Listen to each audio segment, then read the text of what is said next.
you can't have your foot on the gas at all time, right? I think one issue with higher performers is they try and have the foot on the gas on their health. It's like it all kind of starts to separate in those final 2K. That's when the race, like, all right, now you have to dig in. Now it's like, who wants to hurt the most? Like Navy SEALs. You telling me like these guys, world's best fighting machines, are 80% is full capacity? Like, what do they know that I don't know? And that really struck me. Welcome to the Coaches Council podcast with Justin and Pradeep, where the art and science of athletics and business come together to create real life quality application that creates life-changing results through actionable takeaways. As we always say, nothing changes if nothing changes, so let's get started. Welcome back to another week of the Coaches Council. Really excited about this one, guys. We have the king of the online business space, and I know that we've been moving around a lot lately, trying to figure out how we can level ourselves up, how we can change the situations we're currently finding ourselves in, or really just being able to take applicable change to us in general. So can't wait to get this started with you guys. But as always, it's Justin and Pradeep up in Toronto, and we've got fellow Canadian here who's probably only about a stone's throw away from where Pradeep is right now. But as I mentioned, owner of the 7-Figure Mastermind, and has built multiple 6- and 7-figure companies within the fitness space, all online, Mr. Vince Del Monte. So thank you so much for spending time with us today, Vince. Oh, thanks, Justin. Pleasure to be here, man. I know you guys are doing some great things. Pradeep, how close do we live? I'm in Etobicoke. Oh, yeah, right on. I'm actually just out in Stony Creek, which is part of Hamilton. Oh, no kidding. Oh, I lived in Ancaster for almost 10 years. So. Oh, right on. Yeah, so we're 40 minutes away. We come your way quite a bit for the wineries. Oh, yeah, I bet. It's super nice. Actually, that's why I chose to live out here, is because of the wineries. No kidding. All right. Yeah. Well, next time when things finally open, if there is a next time, let's make a note of that. We'll have to get together. Or we'll just go into the vineyard and start drinking there. Oh, there you go. Could do that too. Pradeep's background is he was he actually grew up on an orchard, so he's well at home in that space. Yeah, exactly. I love it. Ontario wine's amazing. We drank wine quite a few places, and man, it's good stuff. We got a whole cellar upstairs full, and yeah. Sweet. Well, then you're definitely gonna have to try BC wine. That's where I'm originally from, is BC.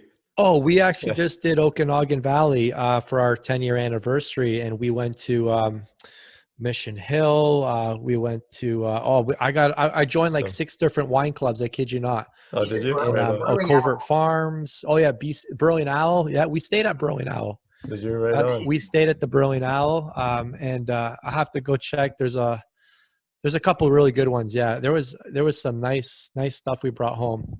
Kismet, that's another good one we had. Yeah, so Kelowna's my hometown. Okay. Yeah. Oh, nice. So the first one we went to, anyways, we can talk about that another day.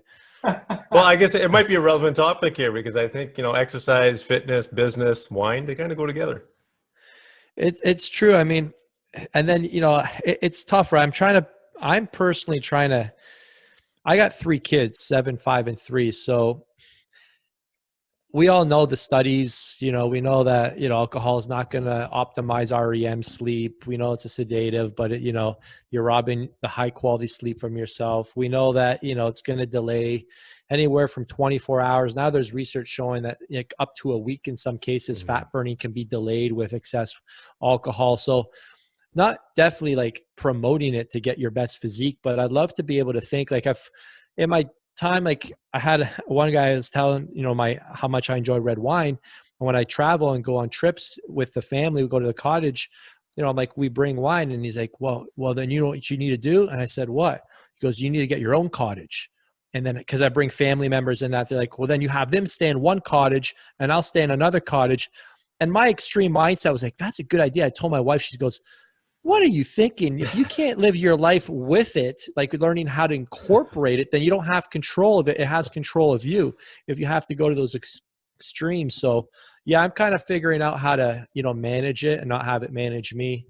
But, you know, when you got 3 young kids at the end of the day, it definitely is, you know, a stress reliever, but it definitely isn't optimal for body composition. That's for sure. Yeah, I agree with you. I'm so curious about what you kind of dove into there, because so many of us, especially in this high performing space, to be high performing, and I hate the word high performing as it begins with, because it's become so commercialized, so commoditized. But for our context, high performers are very addictive people. They've become high performing simply because they've fixated on something, or they've become obsessed on a goal, and they've thus set their life up to achieve that goal. What have you noticed, Vince, in being able to work with thousands of people who have now become extremely successful in the online space, and yourself being so successful in building these multiple 6-7 figure companies throughout your timeline? What have you noticed about this addictive behavior and being able to, as you said, not allow it to control you, but you control it to now work for you rather than against you? That's a great question. Yeah, I mean, one thing I'd say right out of the gate is you can't have your foot on the gas at all time, right? I think one issue with higher performers is they try and have the foot on the gas on their health. You know, they want to, you know, be lean all the time. Then they want to have the foot on the gas in the business, and they want to have their foot on the gas with the marriage. Then they want to have their foot on the gas with the kids. It's like, you can't have your foot on the gas at all times with all of these things. So I think what I've learned is that, you know, I think it's an Oprah quote: you can have everything you want in life, but just not all at the same time. And I think, you know, what my dad really taught me early on, that, you know, life comes in seasons, and you got to know what season you're in. And, you know, there's different type of weather at different times of the year. You got to know how to dress for that weather. So if you're just freshly married, yeah, you might want to invest a little extra time to stabilize some, you know, date nights and get some good habits in place and shut down times, or else that marriage isn't going to last very long. When you've got new kids, yeah, you're going to have, something has to bend. I guess that's the main thing. Like, and a lot of, I think, high performers maybe see it as a sign of weakness, when no, it's just a sign of like weary. You're not weak because you're weary. And I think there's a really fine line to understand that strong people know they need rest. I mean, I had to go through therapy this past summer. I had to get a legit therapist to work through some of this stuff myself, because I am a high performer and I put a high currency on, I don't need anybody. I just need to hit the gas. I don't need people. But what happens when you build that identity is that you prevent yourself from getting emotionally connected to people, which is what you need to ultimately get to the next level in business. So you can build a business to 7 figures as, you know, not solopreneur, but with a small team. But then to go to the next level, you need to have people emotionally connected to your vision. And if you're not somebody who's seen a currency or seen value on relationships and investing into others and helping others become the talent instead of you becoming the talent, you'll become the bottleneck. And this is what I lived through. So you really have to know what's most important right now. You know, that's a nice little acronym for your audience. Like, what's the definition of win? What's important now? What's important now? At 4:30, my family is what's important now, right? So if you look at your life, not even just in terms of seasons, you can break it up during the day. What's important between 4:30 and 8:30? My family. I got to go upstairs. I'm at a 1 out of 10 for energy. My kids are at a 10 out of 10. So I've got to now structure my day in a way where I take maybe a 15-minute nap before I go upstairs, or I have to push my caffeine 2 hours later into the day so I still have some energy coming upstairs when they all want to wrestle and go outside, and I just want to lie on the couch and sleep. And I have to cook still, and then, you know, hopefully there's time left to even have a conversation with my wife at the end of the day. So you have to know, like, what's important right now, and then just be willing to bend in other areas. And I think having a vision for the future, like, I want to run through the finish line at the end of my life with a team. And I want to hope my wife's beside me. I hope my kids are beside me. And I don't think people have like a long-term vision of like what they want their life, their desired end state to look like at the end of their life. And people, you can move pretty freaking quick if you're, if you're willing to sacrifice a lot of stuff. So the question is, I find people that get ahead in life faster aren't the ones that are willing to work harder, but the ones that are willing to sacrifice more. And the question is what are you willing and not willing to sacrifice? Now, I think you can ultimately have it all. I am a big believer of, I believe you can have the big business, a great family. I look at like pastors like Stephen Furtick and Craig Rochelle who have, 300,000 people tune into their service every single Sunday. They have, over 200 volunteers for their church, and they're both published 5+ New York Times best-selling books. Like, these are individuals operating at the highest of their careers. They did it in stages, and they're in great shape. They both look like they're in fantastic shape. I'm like, how do they and they have great marriages, at least from what it looks like on the outside. Like, how do they have 3-5 kids each? So I'm like, how did they do that? And you do it in stages. So I think that's how I manage. Like, I think it's okay to be a peak performer, but not to a point where you think you're a peak performer, but really you don't have full capacity and capabilities. So you're actually doing everything kind of mediocre. So being able to acknowledge like capacity and capability is huge. I worked with the therapist I worked with, her husband is a Navy SEAL. And something that he taught me when I got a call with him, he said that something they teach in Navy SEALs is that 80% is full capacity. Like, Navy SEALs. Are you telling me like these guys, world's best fighting machines, are 80% is full capacity? Like, what do they know that I don't know? And I was like, that really struck me. So I think to be a peak performer, we need a really non-sexy concept that my dad taught me called margin. There needs to be like margin in your life where you have time to actually take a phone call from a friend, or you actually have time to, work on a project, that's completely unrelated to crushing your goals. It's like, yeah, I got time. Yeah, I can come over this afternoon. What are you up to? So that's something I'm striving for. I'm trying to be an example of somebody who's achieved quite a bit, decent amount of stuff, but at the same time, he hasn't sacrificed the most important things to get there.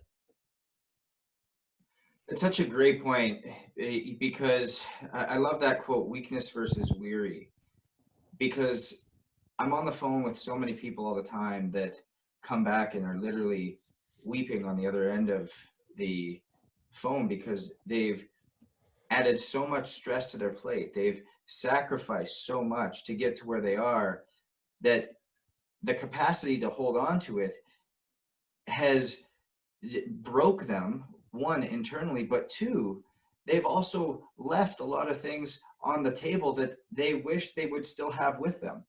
And in doing so, they look at that and they see it as weakness. They see it as not being a man. They see it as not being able to, as Bedros would say, man up, not being able to do these things. They see it as they've fallen short. Where in actuality, what really was the error was loading up the bar too heavy before you had gone and been able to do 5, 6, 8, 10 reps at that weight before actually crushing that big 1 RM. Yeah, spot on. Well, Vince, I think you made some really good points here when you talked about margin, because I think that's important. Having some buffer, whether that's time or capacity or from a financial perspective. I think that's important because I see a lot of guys book their meetings back to back, for example, and they're just running from one meeting to the next meeting to the next meeting. And typically what ends up happening is the meetings go over, or someone shows up late and it doesn't start on time. And so people don't get to finish their thought and they're on to the next one, or they don't get to finish their project.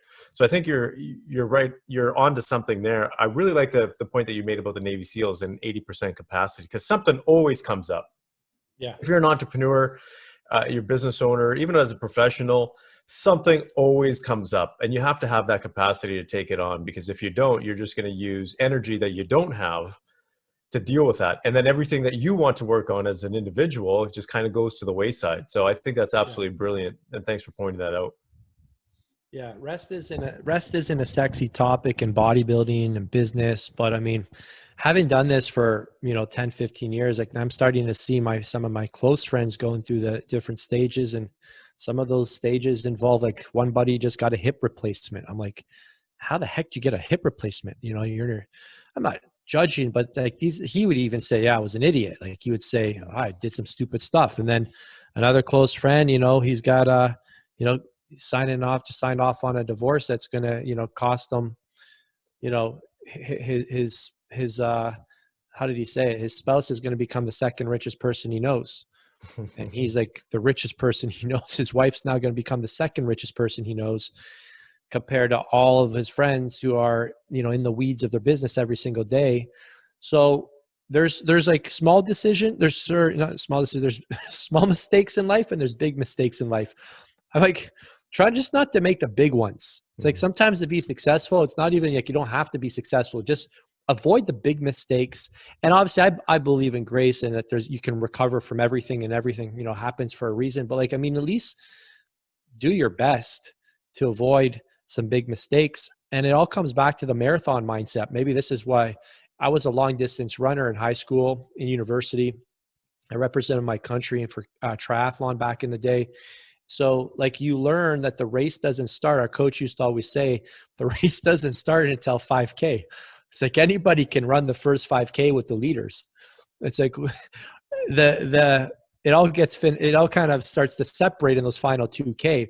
That's when the race, like, all right, now you have to dig in. Now it's like, who wants to hurt the most? But I think there's value in thinking way out into the future.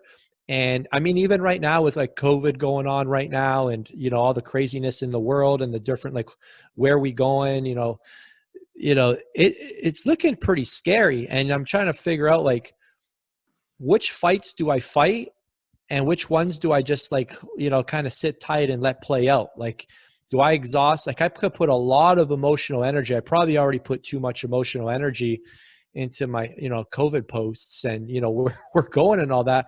And I'm wondering, like, is that smart, or should I be fighting this battle? I think we're always trying to figure out, like, where do I put my energy? Do I fight for my freedoms right now, or do I just, like, focus on my people, focus on my family? So there's this constant struggle to, for a man to ask, where do I want to direct my power? As a man, I think that's a question every man asks. Like, what kind of man do I want to be? Where do I want to direct my power? Which kingdom have I been given to look after? I don't personally believe in fighting wars unless you're going to win. I believe in fighting battles, though, that you can win. So I feel like, yeah, there's a lot of distractions along the way too. So it's you're trying to figure out, all right, where do I plant my feet? Where do I, wage battle, if you will, and where there's going to be an actual payoff? Spending time with my family, that's where there's going to be real payoff. Helping my kids, grow up and become adults, that's where there's going to be a payoff. Influencing my coaching students to take, get their businesses in order, get their finances in order, that's where I can be effective. So I think that's where I try and, like, come out, and that's where I'm trying to make a difference in areas that I can actually influence. I don't know if I have as much influence as I thought I did. Maybe I do in my circle, but, like, out there, I'm like, yeah, that one's like, I don't really have the tools or resources to go win that war. So I'm going to concentrate my energy into, where I can be effective. So I think that's, good guiding principles on how to manage your limited, capacity and capabilities right now. I'm actually quite interested because you're in Tobico, and we're out here just 40 minutes away. So we just came out of the lockdown. Things are being unlocked here very soon, and Toronto's a very high density place, and you guys having bigger challenges. I'm interested to know what are your thoughts? Is it regarding COVID and the lockdown and how they shut down businesses when you were talking about the energy aspect? Yeah. You want me just to speak freely here? Yeah, why not? Yeah. I think a lot of people Yeah. have this on their minds. I think there's Yeah. a number of different camps, not necessarily in terms of whether it's conspiracy theories, but from a business aspect. I'd just love to get your thoughts. Well, yeah, actually, the one of the premiers of the Conservative Party, or one of the guys in the Conservative Party, he lives right by you out in, he's in Stony Creek area. He's actually really good friends with my father. He could never say, what I'm about to share publicly. But I'll share, like, a lot of these guys are very, very frustrated right now. I mean, my wife's a nurse, just to give some context. So if there's anybody who was going to be afraid of a virus, it would be her. She got 3 kids. She's not going to put them in harm's way whatsoever. So, we look at the stats and we look at the data, right? So we have zero fear around COVID itself. I personally have zero fear. I'm confident that I'll get it. I'm confident my kids will get it. I'm confident my whole family will get it. We'll all get it. It's a virus. It's inevitable. So, I believe in operating your life from a place of faith and not of fear. So when I'm contracting and telling my kids they have to put on a mask, when I'm telling my kids that, hey, we can't do this, we can't do that, what am I teaching them? The Bible teaches that every single person is going to go through multiple pandemics in their life. This isn't the first one. We'll come up against another one and another one. My kids are 2, 5, and 17. So I think this through the lens of how will my kids respond when they're 12, 15, and 17 when the next major thing comes along? Are they going to remember daddy, getting scared and, putting life on hold and letting the government control the family's reality? Or did we pursue forward? So, we look at the stats and we look at who's actually vulnerable and who's not. And we look at where transmission's happening. And we live our life. I don't want to say too much, but we could go to church, but we have to do it in private, right? I have muscle camps and we let people into my house. I'm living my life, and I feel it's very frustrating right now because a lot of people bought into this narrative that these lockdowns work. And these lockdowns, now even Roman Baber, the guy, has shown that there's more data that is causing more harm, more death, more carnage from the lockdowns itself. But unfortunately, these politicians they've made decisions to protect their reputation and get reelected than what's good for the publics. And I think they didn't expect that the public would be so convinced that these things actually work and are actually in favor of what we're doing. So long story short, small businesses have to open. And this could literally be open with a split second. If all small businesses just opened up, it would be over. Just like that. It would be over. So, I've told a lot of people, you guys just have to open, and you can't even be afraid of the fines. The fines are being filed in traffic court. I have a friend who's been fined. He's gone to unless you plead guilty, you're not paying anything. The government's not even processing them. If you go to court, they're going to delay it 30 days and then delay it 30 days and then delay it 30 days because in a court of law, they have to justifiably demonstrate that what you're doing, opening your business, is actually increasing the spread of transmission. They actually have to provide scientific data. They can't use Doug Ford answers where our medical advisors have told us so. That doesn't fly in a court of law. But people are afraid. People are afraid. It's like, well, what if I get fined? Well, one, you're not going to pay the fine. You're going to toss it away and you're going to get a paralegal to help you fight it and you're going to be fine. But people are so scared. I think that's what's really shown up for me. I mean, I just went through this with the principal of my daughter's school. I had to get her total mask exemption. She's in grade 2. And I had to go back and forth with my daughter's principal, and he was really good. First of all, they can't ask you what the medical condition is. All right. They can't ask you any details on that. That violates your human rights. All right. And I had to get a total mask exemption.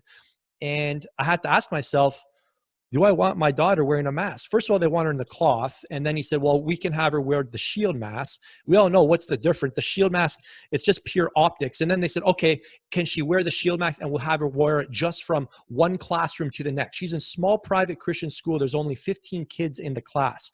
The classrooms are like literally 10 feet apart.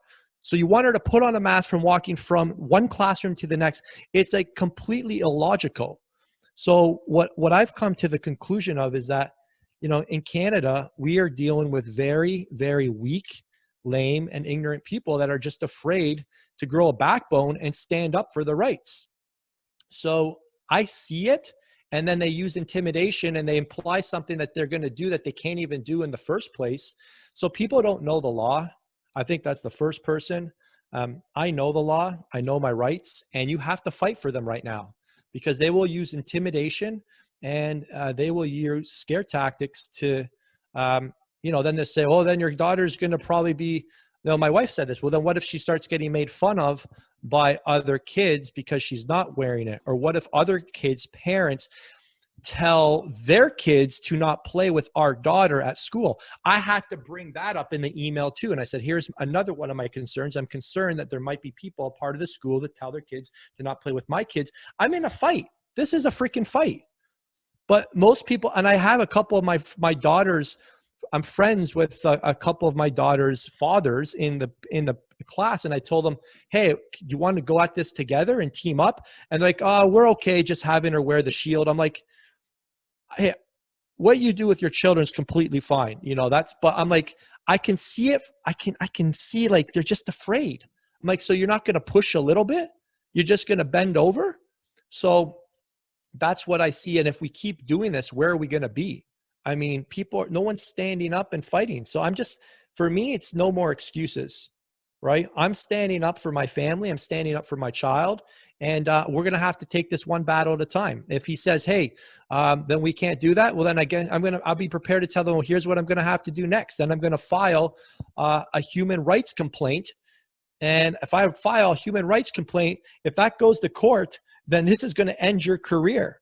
Are you sure you want to sacrifice your career for this? So you have to be prepared to punch back, because that's what they're doing. And so I don't know if you guys want to keep going on this angle, but this is like happening right now for me. So I'll pause there. But we have to fight. It's not right that people are losing their livelihoods in the name of a virus that's never going to go away. And does it kill people? Yes. Is it real? Of course. I'm not denying that it's not real and that it's not something we have to obviously be aware of, but we can't shut down the entire freaking world. And, we can't have more death by despair than what the virus is causing itself. It's hard to not like get caught up in. As you can see, I just dumped on you guys. So. No. And Vince, this is, I think, not to get off topic, but what I love about you and your content and everything else that you're putting out and the way in which you show up is it's true, it's authentic, it's genuine, it's what you're feeling, and it's relatable. And it comes back to this very topic, is that when you get clear on what you want to fight for, when you get clear on what your mission is, when you get clear on what your value system is based around, you can all of a sudden move forward in things that no longer become decisions. What causes us to have to make decisions is when we're conflicted between our values and what our actions should be.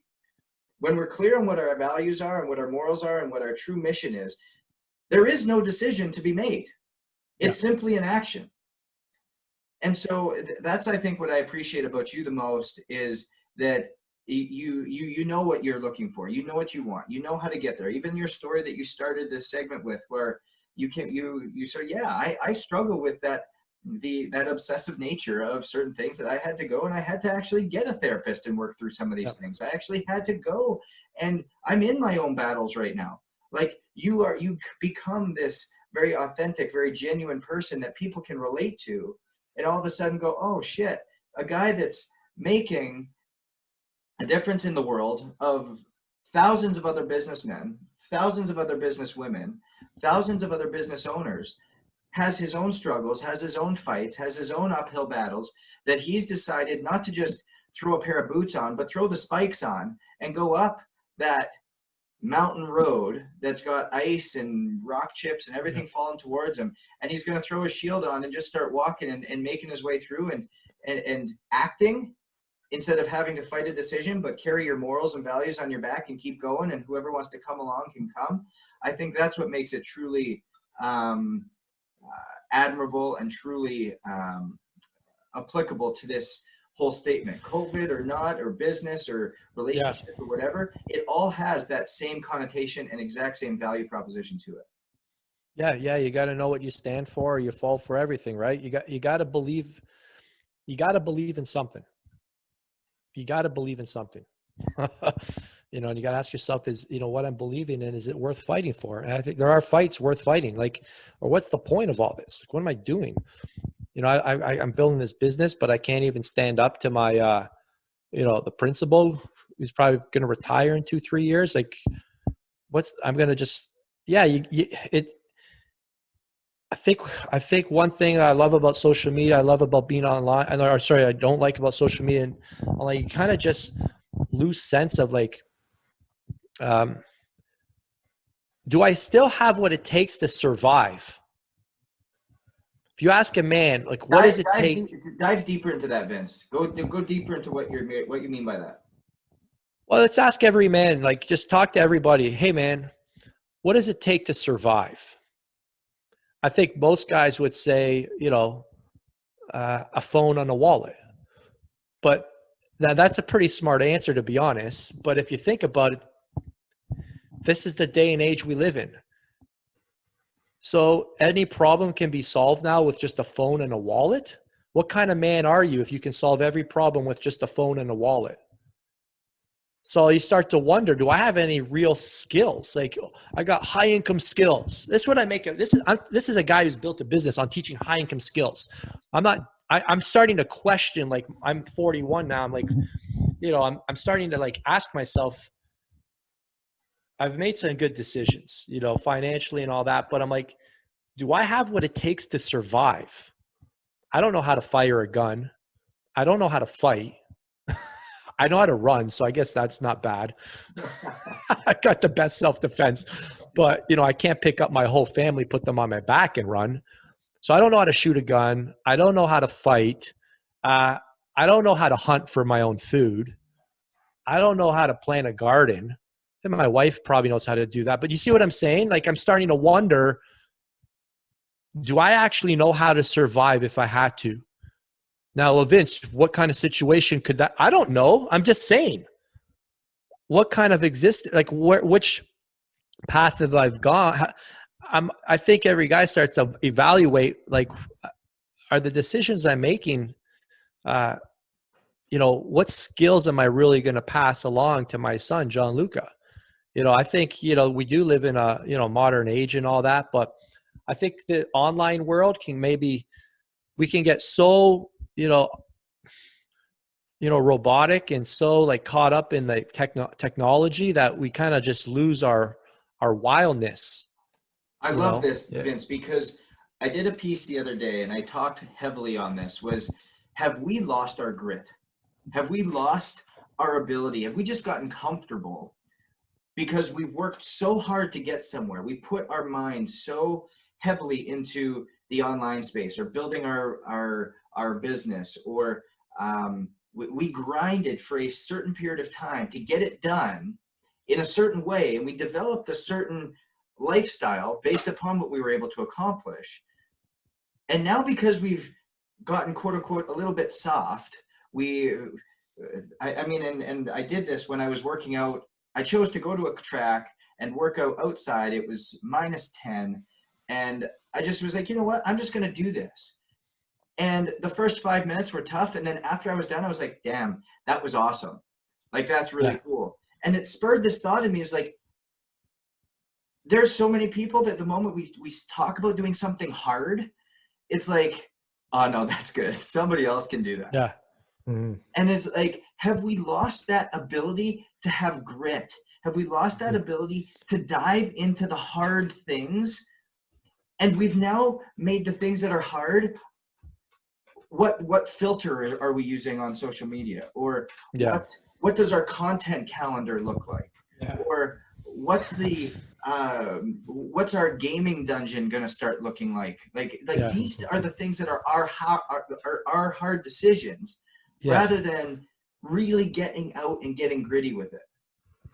Yeah, it's interesting you guys say that, because I always say I think guys of our generation, Vince, you and I are the exact same age, or I say we're the last line of defense, because the next generation I don't think will have an understanding of what it means to have that, whether it's the work ethic or the grit or just be a man, or even from a woman's perspective. I think we're losing a lot of that from that perspective, and I see that in relationships. People talk about gender and gender neutrality and all this other stuff, and I have a tough time with a lot of this, because we're just raising a whole new generation of, I'm going to say, vanilla ice cream. It's just, there's no flavor to it. There's no edge to it. There's no stiffness to it. And I think we need to have that, because I'm just going to share my experience. I grew up on an orchard, and I grew up literally having to dig ditches with, we couldn't afford excavators back then, and we had to dig ditches, like we're talking long ass ditches, like mile long ditches for irrigation. And it was just a different story. And I look back, when I was then at that time, I was like, man, this is like slave labor. Like, this is the worst thing ever. Like, how can my parents make me do this? But then I look back now, and I'm like, that is the best thing that they could have ever done for me. Like, it's just so amazing. And I think and my kids are very similar to yours. I have a 5-year-old and a 7-year-old. Don't have the 3-year-old you're saying? 2-year-old, yeah. Yeah. We were talking about having a third, but we haven't gotten there yet. But I can just see it, because my biggest fear, and I think a lot of us guys have this, is at some point we say, is this world, and I don't believe it's going to, but is this world going to go to some other place, and how are our kids going to fend for themselves? Like, that's a big question with what's happening right now. Yeah, you're right. And I think that's where I'm coming from. I'm like, they're not going to remember what I said. They're going to remember what I did. Right? Kids don't model what you say. They model what you do. I want to ensure that, we have like some habits, things that we do, get outside. I built an ice rink back here. We got an ice rink. The kids are learning how to skate this year. We go into the trails. We call it Narnia, because they're in the C.S. Lewis and the Adventures in Narnia. We go find a hill, and we go up before it gets too steep. And we're just trying to like live outside. I mean, we're not hunting or anything, but like I would love to get into that stuff. I think you have to have another, like, you got to be around guys. Like, you got to have a circle of guys that are willing to, like, oh yeah, let's do this stuff, or else you're done. If the guys just want to stand around and talk business, like, don't get me wrong, it's fun. I love talking about business and stuff, but at the same time, hey, let's go do a trip. Let's go on an adventure. Let's go, even if it's skiing for a couple of days, like the man of the house has to take lead, right? Because your wife's exhausted taking care of the kids the bulk of the time, depending on your setup, but most cases. So you have to initiate, taking the kids outside, getting them fresh air, pushing them, letting them be kids. iPads max, like one episode, 20 minutes a day. Like, but kids are watching 4 to 8 hours of TV a day since this whole situation. It's like kind of like, what's the future look like? It's like, I like what you said. We're the last line of defense. I think we just get caught up watching shows. I've been watching Vikings, and I'm like, these guys were fighting for land and for conquest. I'm like, my wife goes, is that all they did, just fight? I'm like, what else did they have to do? Like, now we have video games to play. It's like something we could actually learn. They were fighting. They were constantly fighting. I'm like, what am I fighting for? I love that. Such a great question. I mean, we can ponder on this all day. Vince, we always ask, what can our audience do for you? Oh, for me, I got a podcast too, and I love talking about muscle, money, mindset, mission, marriage. So the Vince Del Monte podcast show, they could check that out. And my Instagram is a good place where people can connect with me at Vince Del Monte. I'm also on Facebook, Vince Del Monte. I think that's pretty much it. I actually did something cool. I think you guys might like. I'm releasing this series of videos on YouTube with my dad. We actually already shot them, and we're dropping one per week. It's called Top 10 Lessons I Learned from My Father. And I've never seen anybody else do it. It's my dad was a pastor for 19 years, so I grew up as a pastor's son. So it took me a while to figure out what I believed, to find my own voice, because he was a very strong voice in my ear, like from a positive standpoint. But there comes a pressure there. So yeah, I did. He also retired, so it was kind of something I wanted to do. It was timely as well. So he doesn't call it retiring; he calls it refiring. So he's refiring at 67, and he's got his own little results in coaching practice. He actually coaches a lot of guys like us. Like his demographic is guys like us, and who are pretty successful financially, business wise, but they want to get the family in order. His whole mantra is, I help men align their souls, their roles, and their goals. So I brought him on my YouTube. He's been on a lot of my stuff, but we did a little 10-part YouTube series. So I think your listeners might enjoy that. They just drop once a week on my channel. I love it. We'll throw that link in the show notes and everything for you guys, so you can go pop over and watch that. But again, Vince is just full of great information, having been successful in a multitude of spaces, and is one of the leading men, not only in his business, but also in his household, and leading the way through not just words, but also experience. So guys, if you want to win, figure out what's important now. Understand that there are seasons in life that we go through in which we have to battle and put those shoes on and truly go and choose what you believe in, choose what you stand for, and not just make a choice, but stick to your goals, values, and morals, so that there doesn't become a decision to be made. And understand the difference between weariness and weakness, and that weariness is a choice. Weariness is where we bring ourselves. Weakness is something that we do not have inside of us. We were born winners. We were meant to be winners, but it's what do we put ourselves around? Who do we involve ourselves with? What situations do we put ourselves in that truly ultimately determine if we win at the end of the day? So with that, guys, stay humble, stay hungry, and we'll see you next week.